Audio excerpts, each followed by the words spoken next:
big news. I'm listening. What do you got?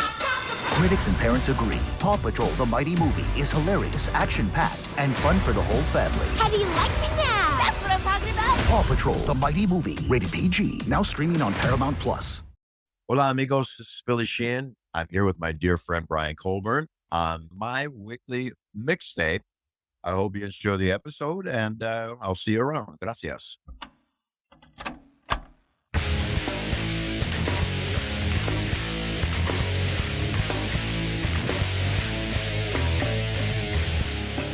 Welcome to My Weekly Mixtape, a podcast that takes the classic mixtape approach to building a modern playlist. I'm your host, Brian Colburn.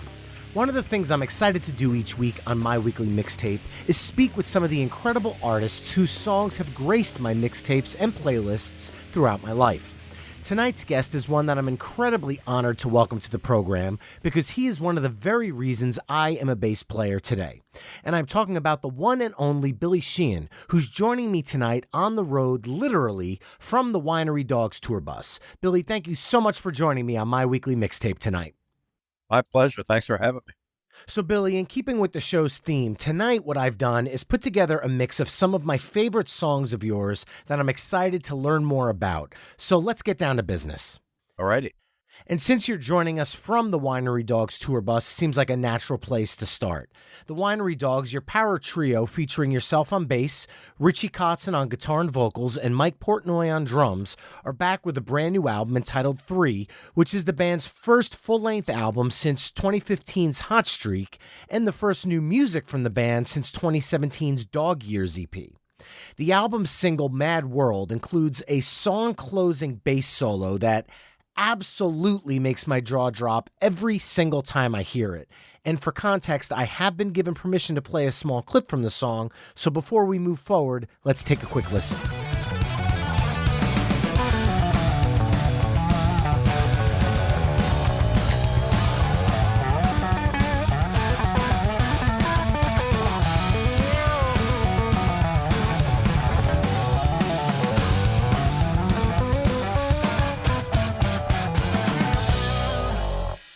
I might have to give it a second for the smoke to clear from the room because of all that fire that just happened at the end of that song. Now, seriously, Billy, when recording a song like Mad World and taking into account your background with jazz fusion playing, do you ever incorporate an element of improvisation when you're tracking a song like this? Yeah, it's generally I'm just flying with no thought. It's just improvisation. I don't plan it out or map it out or anything. I just go. And I enjoy playing like that, but the only problem is later I have to go back and learn it, which is, it took me a while to figure out what I was doing because I really pay no attention when it goes by. So I'm not sure what position on the neck I'm playing. So that particular solo was really tough. There's a couple of little runs that I did in it, one little ascending run towards the end that I was using a new technique with, and I forgot what fingers I was using for what. And if you got to use exactly what I use when I recorded it, or it's not going to work. So I finally figured it out and taught myself a lesson. I should probably run a little GoPro camera when I'm recording, just so I can at least see what the heck I'm doing. So that was a tough one. And then to get it up to speed to perform it live. Performing live is another level of difficulty. Even if you know what the notes are and play them, you got to do it. You don't get a second take. There's hundreds or even thousands of people in front of you. You're standing on stage. You're not sure if you're in a spot where you can hear everything like you should in order to play it.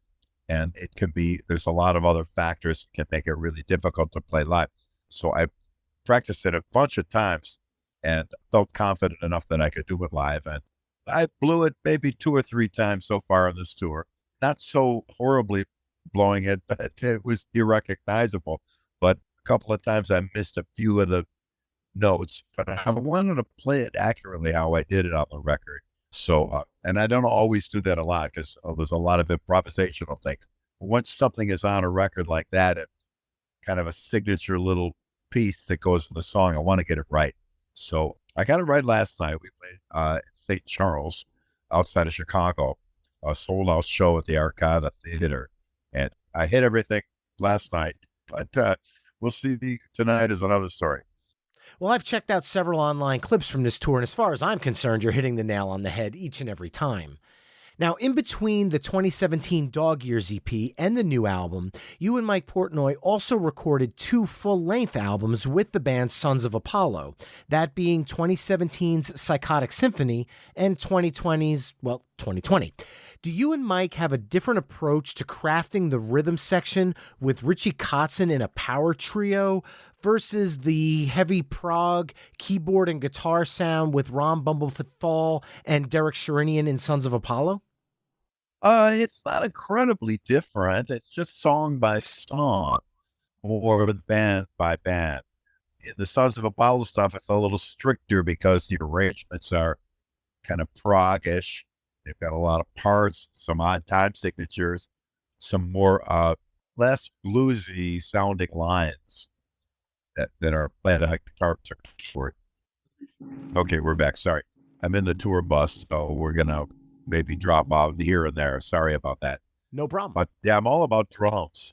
So whoever I'm playing with or whatever genre, I'm on the drums. I'm looking at the drummer, watching him, hearing him, and linking up with what he does. So Mike is pretty good at a lot of different styles. Straight up rock, I think, is what he likes best, which people are often surprised by because he played in a lot of progressive bands. But I think he's like one of the number one Beatle trivia guys in the world. And Yes. Keith Moon is probably his favorite drummer from The Who. So, but he handles pretty much anything stylistically. So I follow the drums, not so much worrying about what band or what they're all about. Within the Winery Dogs, it's more blues based and soul R&B with Richie's voice. So Yes. we play things that way. I remember there's one song off the first record that we play in the show, one of my favorite songs called Regret. And it's really in the pocket, beautiful ballad, smooth as silk. Timing is really nice, but it's almost an R&B kind of song, as Mad World is a little bit too. That's got a lot of Motown in it. So between the two of us, we can adapt to most anything, and we just keep an eye on each other, and we have a good ESP between bass and drums, where we'll be in the middle of some jam, and he'll break off and do some fill, and I'll do the exact same thing on bass without ever having planned it. We'll look at each other on stage, and we laugh about it because we come up with the same moves. And that happens with a lot of drummers and myself because I really study what they do and I can anticipate what's going to happen. If we're coming around to the 4 count, he's going to do a fill. I think he's going to do this. And what do you know? He did. They matched together. So that makes live performance a lot of fun. Well, Billy, one of the tracks from Sons of Apollo that I'd like to touch upon is Goodbye Divinity from the 2020 album that I mentioned earlier. In the music video, both you and Bumblefoot are playing double neck axes, which, first off, as a bass player myself, I can only imagine how heavy that friggin' bass is. Very. So considering how heavy the axe is, I'm guessing there's some sort of musical leverage that playing a double neck bass would allow you in a song like this? In Sons of Apollo, there's a lot of things that utilize a low B note. And on a regular bass, of course, maybe some of your listeners don't, the lowest note is an E. So the B is 5 half steps down from that. So that would be a 5 or a 6 string bass. They have that low B, but a 4 string doesn't. So I take a regular 4 string neck and tune it B, E, A, D, which are the last 4 strings of a 5 or 6 string bass. So I can get that low note. But I still have the 4 string configuration, patterns, shapes on the fretboard. I don't have to adjust for that. I like the feel of 4 string under my hand. It has an arc to it that enables you to play your right hand, gets over the strings easily. When you add an extra string or 2, it flattens out and it makes it harder to get in between strings for my particular style of playing. So I prefer 4. So the double neck has 1 regular neck and 1 tuned BEAD. And a lot of people go, well, it's just get a 5 string or 6 string because I don't like 5 string or 6 string. It feels completely different on your right hand. And my right hand technique is kind of my the thing I really rely on a lot to do some of the things I do. And it was built and designed on 4 strings adding. I play 6. I have a 6 at home on Mr. Big single, top 40. It was, it made it up to 14 or number 12 on Billboard. I used a 6-string bass for Just Take My Heart. And live, I used the 4, and I could get all the notes, no problem. But I like the double neck. It's actually really well balanced. It weighs a ton, but it's well balanced. And those shows were about 2 hours of intense playing. So every night I was up there with that, however many pounds it is, 20 or 30 pounds of bass. No problem. It was good. So it didn't bother me.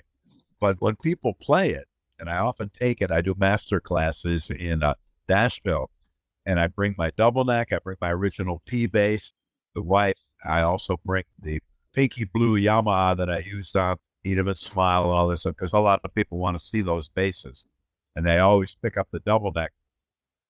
Note how heavy it is, but note how easy it plays. It's really a great playing instrument. So there's a little bit of back off from some people due to the weight, but it doesn't bother me. And I often make the joke that my chiropractor loves that bass because he knows he'll be in business for many years as a result. And he's probably very thankful for that. Well, since you brought up Eat 'Em and Smile, I'd be remiss if I didn't also touch on that album, because it was the first music of yours that I was introduced to via the amazing lineup of yourself, David Lee Roth, Steve Vai, Matt and Greg Bissonette, and Brett Tuggle. Is there a song or songs from that era that you feel best captures your musical experience with that lineup? Well, the Yankee Rose and Shy Boy and Going Crazy and Ladies Night in Buffalo, that whole record, Eat 'Em and Smile, was, we had a great time recording it, and that tour was a riot. It's way different than the Skyscraper tour. I remember hearing from the guys in the band while they were on the Skyscraper tour that it was just awful and they hated it. And I believe Steve quit in the middle of that tour, but also agreed to finish the tour, so he wouldn't leave anybody hanging. But I believe he quit in the middle of that tour. It was completely different. There were lines on the stage that you couldn't cross. You couldn't run over there. You had to stay in your spot on stage. Run Eat 'Em and Smile, we ran across the whole, 75 yards of stage, back and forth, up and down the stairs. We had a riot on that tour. We were flying all over the place. Steve and I did a double solo together, a bit of a comedy routine also. So Eat 'Em and Smile was a riot. And there was a lot of animosity generated towards Dave after that. I don't know if it was because the band changed or not, but I remember I was out in LA and someone came up to me and said, well, I just went and saw the David Lee Roth tour in San Jose.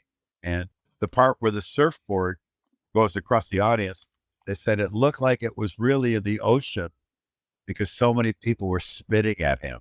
And I thought, and I love Dave. And I just thought, that is just heartbreaking to hear. So kind of crashed and burned from what I could see in the distance. I was no longer a part of the organization. But Eat 'Em and Smile was a riot. He had a blast. It was incredible. And I'm supremely grateful to Dave for the opportunity to play with him and in that band.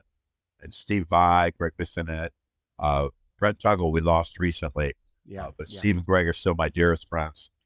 I just got a message from Greg, along with Dennis Chambers, one of the greatest musicians I know, amazing drummer I play with in Niacin, and we're good friends. So, yeah, but anything off of Eat 'Em and Smile I like, even though That's Life, the Frank Sinatra tune. We got the original horn charts from the actual recording of that with Frank Sinatra. That was pretty cool. And that Eat 'Em and Smile was an amazing experience. Well, since you mentioned Niacin, your jazz fusion project with drummer Dennis Chambers and keyboardist John Novello, I want to jump ahead to that. To me, it doesn't get any better than the incredible tracks No Man's Land or Hell to Pay when I think of the group. Can you talk about the writing approach you take when playing in a trio with a keyboard player like John Novello versus playing in a guitar-fronted trio with a guitarist like Richie Kotzen in the Winery Dogs? Yeah, keyboards, they approach their lines differently. and they don't always translate. Well, ultimately they will translate to a fretboard. I don't think there's anything you could do on either one that could be duplicated on the other, depending, of course, on the skill of the operator.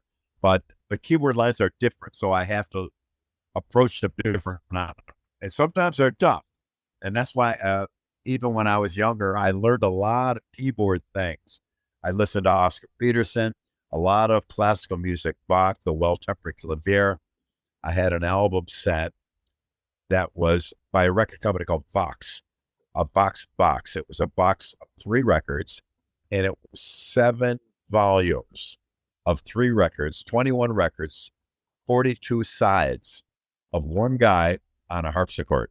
Wow. And that was all the Well-Tempered Clavier, a very famous series of pieces of music by Johann Sebastian Bach. And I listened to that whole thing, unbelievably. Whenever I play it now, I drive people crazy because it's just one guy on a harpsichord for about a day and a half. But I learned a lot about composition and how keyboards move as opposed to fretted instruments. There's a style that they go towards. So in Niacin, with the Hammond B3, which is one of my favorite instruments, not only were the lines keyboard lines, but they're jazzy. So the different tone centers and different ways of moving. Now, that was a little bit of a hill for me to climb because I'm not a jazz player. But fortunately, the other entity within Niacin was Dennis Chambers. And his pocket and his groove is so relentless. It grabs you by the throat and you have no choice but to fall in the pocket. He's so great. I often refer to him as the greatest musician I know. And he just sits behind that kit and it's magic. He's so great. And so that was a really wonderful connection to make with Dennis. And it really helped me to fit in the pocket of the keyboard lines because like I said earlier, I'm all about the drums. So by following Dennis's lead, it really assisted me to fall into the groove that made those lines sound like I might know what I was doing, or at least fake that I sound like I know what I'm doing. So it was a great experience, that band. I hope we do some more in the future. But the real key factor for me was Dennis's playing, helping me as a bass player acclimate to a style that I wasn't as fluent in. Though I had played bass to jazz music right out of high school. We actually played sections of Miles Davis' Bitch's Brew at a high school assembly. Wow. At Kenmore East Senior High School. And you should have seen the look on the faces of the people. They didn't know what the heck that was because that's pretty far out jazz. But Yes. we did that and some Eddie Harris, another great sax player, and some Frank Zappa also. We did some Frank Zappa excerpts. And I don't know if we twisted any minds into a pretzel that day, but it was something I was pursuing early on until I got to play in more rock situations where it was just so much better energy outlet for me personally. But I still do like a lot of jazz. I've learned a lot from it. But Niacin certainly was a great experience for me playing with both those guys because they were so well versed in it, and I learned a lot. Well, I know I could certainly learn a lot from your jazz playing, so it sounds absolutely fantastic to me. One thing that's always jumped out to me in regards to your bass playing is the tone that shines through in your recordings, no matter what the band or project may be. So for now, let's use Mr. Big as an example. The difference between a song like Addicted to That Rush and the band's massive hit To Be With You, because there must be some kind of process you're going through, be it during the songwriting or in the studio, to consistently achieve the perfect tone for each song that you record. Can you talk about that a little bit? Well, very kind of you to say. Yes, there's a different approach on a more raucous, wild song like Addicted to That Rush. The bass will have a little more distortion on it, but it's only added to what's already there. Instead of substituting a clean, normal, regular bass tone with a distorted tone, distortion is added to that. So you've always got real bass. Yes. And that has been a lot of not so much secret, I talk about all that, but that's part of that process. To Be With You was just straight up, just bass plugged into clean, regular, normal amp, pretty easy. And that first note after the clip, when I slide down from like a D flat, an octave down. It's just a regular, normal tone. And I do believe my hands have a lot to do with it. For all musicians, your hands are hit the tone. And I'm on tour now. About 3 or 4 weeks in, and my calluses are like stone. I mean, they're really hard. And when they pluck the string, there's a definitive note. I remember I did a rock and roll fantasy camp recently, and I won't go into the process, but I basically get campers, and I'm their counselor, and I show them how to play a song, and then we got to perform it at the end of the camp. And it's you get people of varying degrees of experience, some who can't play at all, some guys that are pretty good. So as I'm rehearsing with them and showing them through things, a lot of other bass players that I know from other big bands, stuff like that, they're all out in the hallways, and everybody can hear each other's band. And 3 different guys, very famous bass players, open the door and go, "Are you playing with a pick?" I go, "No, that's my fingers." Okay. Another knock at the door. "Are you using a pick?" No, it's my finger. And they all thought I was using a pick because my fingers were really callous. And you get that tack of the note. And on the left hand, too, they're supremely callous. I posted a photo of my left hand torn to shreds, literally, with deep, huge 1/8 inch deep grooves in the fingers. And I love it. People misinterpreted, thought it was I was hurt or painful, and offered me all kinds of advice. I go, no, this is good. We want this. We want those grooves. We want our hands torn up. Doesn't hurt at all. Well, the process hurts, but in the end, you have to have those calluses or you can't really play. I'd rip my hands to shreds on the rotosound strings, which in a pinch, if I had to cut a 2x4, I've done this a couple of times. I'll take an old rotosound string and use it as a wire saw and hack my way through wood with it. It's a stainless steel round wound that you can use it in an emergency in the woods. Just take a bass string off, cut a tree down, and start a fire. So tone wise, the hands basically, but again, on a more raucous or wild song, I would add distortion to the regular bass tone that I already have. Another thing, when you do distortion on a bass, you lose your low end. That's why I had to add it to what's there as opposed to switch between one or the other. I often use this as an example on the famous song Dance to the Music by Sly and the Family Stone, when Larry Graham says, "So about a dance," and he plays bass. He clicks the buzz tone on, and it's a thin little buzz. And there's no low end to it at all. You hit the distortion, you lose all that low frequency. So my trick, if you will, is don't distort the bass. Do a second signal bath and put distortion on that and mix it in. And that seems to have been very successful. Fascinating. Well, while we're on the topic of Mr. Big, the band just announced the Big Finish World Tour, with the first leg taking the band to Japan and Southeast Asia in July and August, while shows in South America, Europe, and the U.S. are taking place in early 2024. Joining the band on drums is Nick DiVirgilio from Spock's Beard and Big Big Train, taking the spot of the amazing Pat Torpey, who the world sadly lost in 2018. What does returning to the stage with Eric and Paul one last time as Mr. Big, coupled with honoring and celebrating Pat's legacy, mean for you? Mr. Big for me was my biggest success. And I came out of David Lee Roth. I didn't know what I was going to do. Precarious time. Didn't have a lot of money. And so I put a band together. I knew Pat and Paul. I found Eric. We got an amazing manager, Herbie Herbert. And we went, after about 2.5 years, we scored one of the most difficult things to achieve as a #1 single. So that band means everything to me. And we went through so many amazing adventures together. That song, To Be With You, was our passport to the entire world. We played everywhere, in Indonesia, Australia, Japan, all over Europe, all over South America. Incredible. So when we lost Pat, we did a few more shows with a gentleman named Matt Starr, who was a great drummer and a wonderful singer.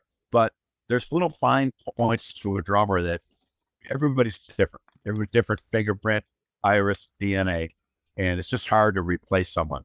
So we kind of dropped it. Now we haven't played together since, but we thought, well, we'd like to go out again, but we needed to sing alto. Matt was a great singer, but he's a tenor. We need that. We have the three-part harmony. Myself, Paul Gilbert, and Pat Torby did. We need those three voices. Paul and I can we're both tenors, so we can do low and mid, but we need that high voice. So Nick has a great voice, and he can sing in that range quite amazingly. Plus, he's a finesse, fine point drummer like Pat was. Very similar style. We've heard him play a couple of Mr. Big songs already that he recorded for us, and it's quite awesome. He's really, really great and a wonderful guy too. So we wanted to honor Pat and also say a proper goodbye, and not a farewell tour that happens every 2 years. It's got to be an actual farewell tour. I don't know that we'll ever play together again as Mr. Big. I'm sure I'll play with Pat or do something with Eric, maybe something with Nick too. But as Mr. Big, we want to end the chapter. A lot of bands lose a guy, they replace him, they continue on. I don't know if we really wanted to do that. Pat was my closest musical friend of my entire life, really. And I think it's a more honorable thing to do is to pay him tribute and move on. We have all the recordings. All the recordings are there. Everything we did is available. We got other stuff that we'll release that we haven't released, demos and things like that. It'll all come out. So I just thought it would be we all agreed that to do a proper farewell, honor all the wonderful fans that gave us everything we have, everything I own, my home, my car, everything comes from a fan buying a T-shirt, a ticket, or a record. I never forget that. And during my stay with Mr. Big, we had fans that were so kind to us and would come to 10 shows in a row. So we want to pay them a very strong thank you and give them our gratitude, and then pay honor to the great Pat Torby, who was just a wonderful, wonderful man. So that's the story. We kept Nick a little private for a while because he had some other commitments. We didn't want to interfere with what he was doing, but this is the first I've spoken of it on your broadcast here. And I met with Nick the other night. He came out to a Winery Dog show, and just a great guy and a wonderful, incredibly talented man. The Spock's Beard stuff is spectacular. Oh, yeah. And he sang a lot of that, man. So we're looking forward. We already have our rehearsal days set up. We're going to go in and Mr. Big was a singing band. We were a harmony band. Mm-hmm. We did Green Tinted 60s Mind, To Be With You, Just Take My Heart, all heavy harmony. For encores and for special songs, we do Crosby, Stills, and Nash, and Three Dog Night, all the harmony bands. So it's important to have that alto, and Nick is going to be just spectacular at it. Well, I, for one, can't wait to hear it live again. Billy, this past fall, your band Talas released the album 1985. And the closing track on the album is a stunning ethereal instrumental entitled 7-1 HDH, which is for Phil written upside down in dedication to the late Phil Naro. Yep. And once again, for context, I was given permission to play a small clip from the song, so let's do that now.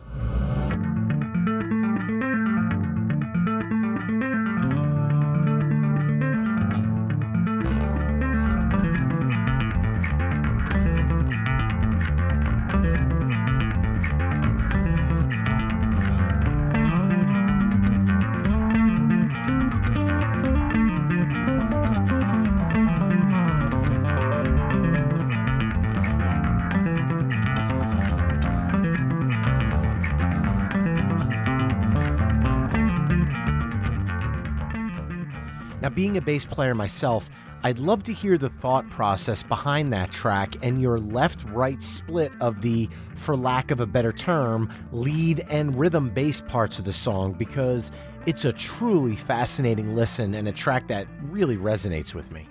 Oh, thank you very much. I'm glad you enjoyed that because that was from the heart for Phil. Thus, that's its title. Phil was just a wonderful guy, one of the greatest lead singers I've ever known, and the easiest person in the world to get along with. Not a molecule of lead singer's disease. He was just the greatest. And he sang that record. We knew there was some health issues, but we didn't know to what extent. He sang that record, went up to that mic, knowing that he was in trouble, in big trouble. And it was only a couple weeks after we finished that record that we lost him. Wow. So I have so much respect for him. without even considering that.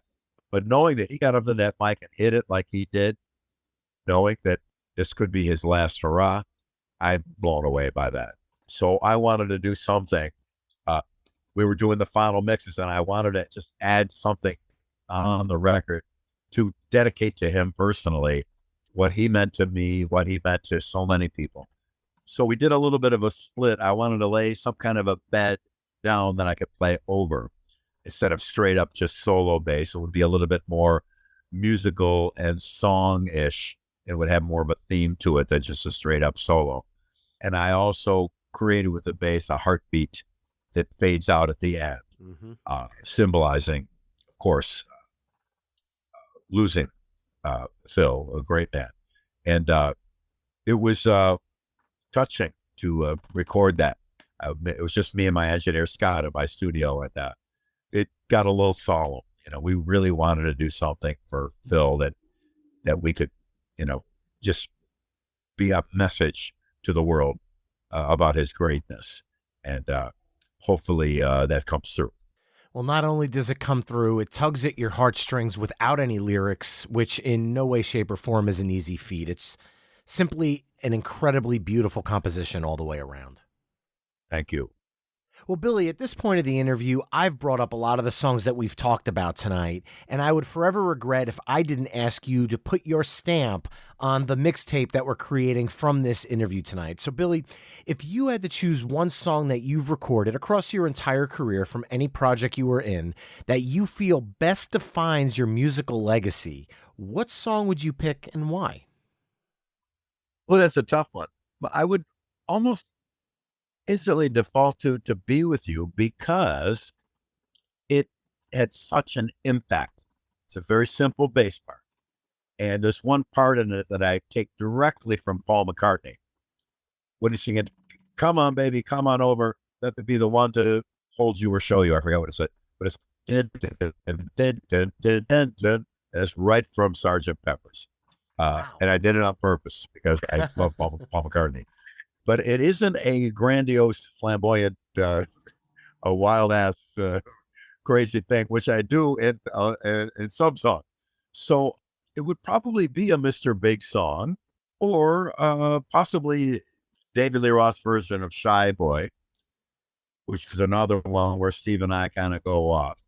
It'd be tough to pick one, but To Be With You, people worried that To Be With You was going to misrepresent Mr. Big, because most of our stuff is straight up rock and hard and heavy.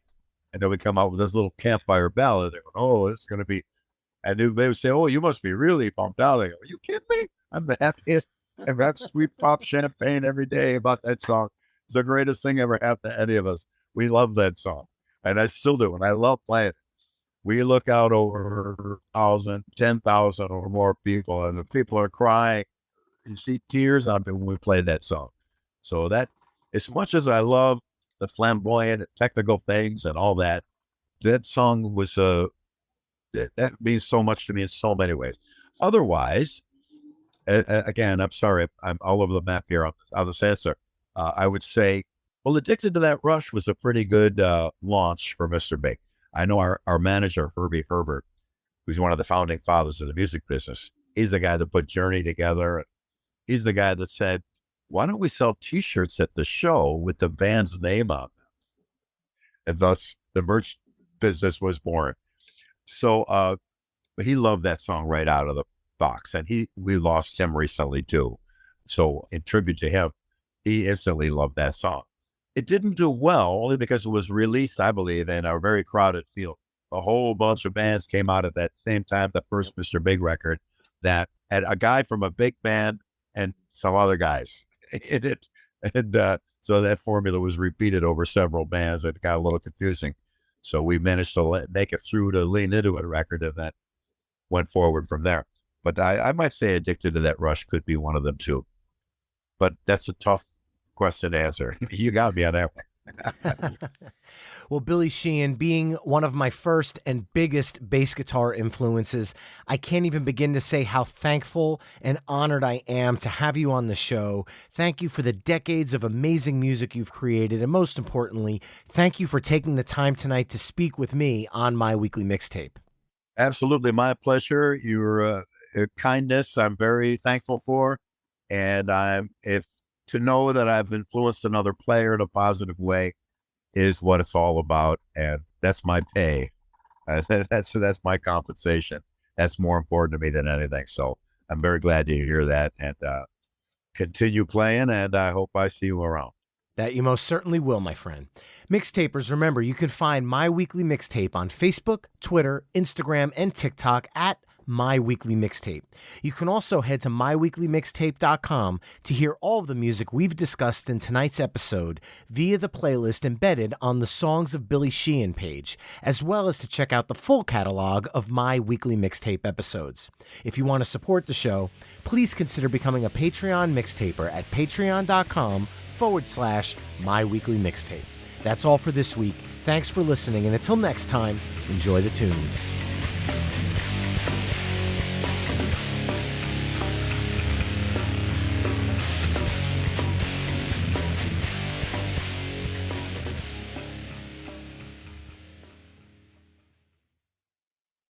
Hey folks, Stefan Shirazi and Renee Richardson here from the Metallica Report. And we are proud members of the Pantheon podcast family, where the best of music and podcasts unite. We've got something pretty cool for you.